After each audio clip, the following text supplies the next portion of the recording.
కాకినాడ జిల్లా పెద్దాపురం పరిధిలో భూదాన్ భూములు చాలా కాలంగా రికార్డుల్లో మార్పులు జరగక వివాదాలు నలుగుతున్నాయి.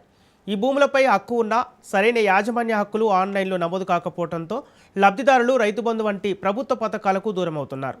ఈ భూములను కొందరు ఆక్రమించుకున్నారని స్థానికులు ఆరోపిస్తున్నారు. నిరుపేదలకు అందాల్సిన భూమి ఆక్రమణపై ప్రభుత్వం తక్షణమే చర్యలు చేపట్టాలని కోరుతున్నారు. పెద్దాపురంలోని సర్వే నెంబర్ 101లో ఉన్న 3 ఎకరాల భూదాన్ భూమి గతంలో కొంగర రామారావు నిరుపేదలకు దానం చేశారని, అయితే ఇప్పుడు ఆ భూమిని కొందరు పారిశ్రామికవేత్తలు ఆక్రమించుకొని అక్రమ కట్టడాలు చేయడంతో పాటు అధికారులు కూడా వారికి కొమ్ము కాస్తున్నారని బాధితులు వాపోతున్నారు. పేదలకు అందాల్సిన భూమిని అక్రమార్కులు కాజేసి ఇండస్ట్రీలు కట్టడంపై మండిపడుతున్నారు.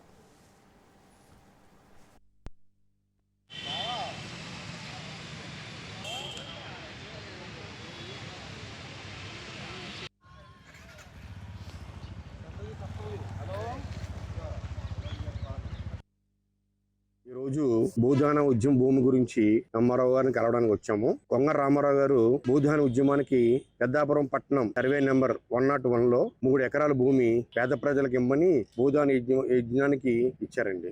పాలిశెట్టి వరాలమ్మ టికెట్ 75 సెంట్లు, పొట్టుకూడి మాణిక్యం గారికి 2 ఎకరాల 25 సెంట్లు భూమి ఇచ్చారు. అటు పట్టాలు కూడా భూదాన యజ్ఞం వాళ్ళు ఇచ్చారండి. అయితే కాలక్రమేణా ఈ పట్టాభి అగ్రో ఫుడ్స్ లిమిటెడ్ వారు, ప్రైవేట్ లిమిటెడ్ వారు దాన్ని ఆక్రమించుకుని అందులో నిర్మాణాలు కూడా చేశారండి. అంటే వాళ్ళు కలెక్టర్ గారికి రిప్రజెంటేషన్ పెట్టుకున్నారు. ఈ భూమిలో భూమి ఇచ్చిన పట్టాదారులు ఎవరు లేరు, వాళ్ళ వారసులు ఎవరూ లేరు, ఆ భూమి మాకు కొంత అమౌంట్ తీసుకుని మాకు స్వాధీనం చేయండి అని చెప్పి లెటర్ పెట్టారండి. కలెక్టర్ గారు కూడా కలిసి ఇలా జరిగింది అని చెప్పాను. అయినా సరే ఇప్పటి వరకు యాక్షన్ లేదు. వారిని ఈ సర్వే చేయించి 3 ఎకరాలు సర్వే చేయించి అది పేద ప్రజలకి అందేలాగా చేయండి. అందులో అక్రమ కట్టడాలు ఉంటే తొలగించి అక్రమ కట్టడాలు కట్టిన వాళ్ళ మీద చర్యలు తీసుకోండి అని చెప్పి నేను తెలియజేశానండి.